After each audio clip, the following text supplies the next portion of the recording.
Hello friends, if your ASDA app is not working and you want to know how to fix this issue, so keep watching this video. Today we are going to fix why ASDA app is not working in your phone. So let's get started. There may be several reasons behind this issue.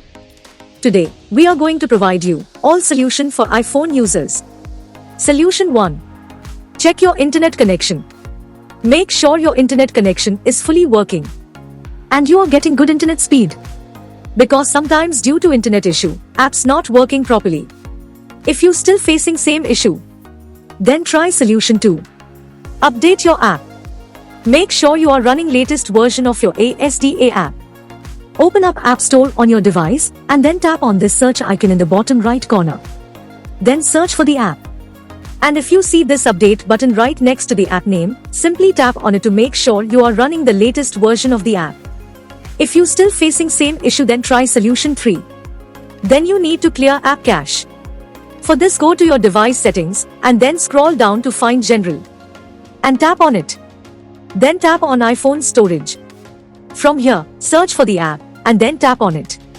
Once you're on this screen, you need to tap on offload app. Tap again to confirm.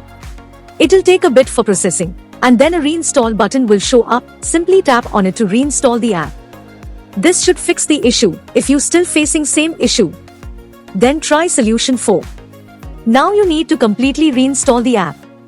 Follow the on-screen instructions to navigate all the way to the app page.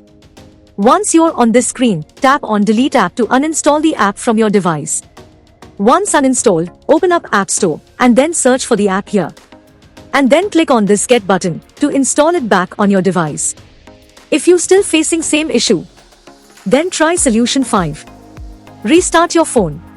Sometimes restarting devices automatic resolve these types issues. Hopefully this will fix the issue. If you still facing same issue, this mean app server is down or the app is in under maintenance. In that case, wait for couple of hours and then try again. By using these methods, you can fix your app not working problem. Hope you like this video. If yes, then hit a like button and don't forget to subscribe our YouTube channel.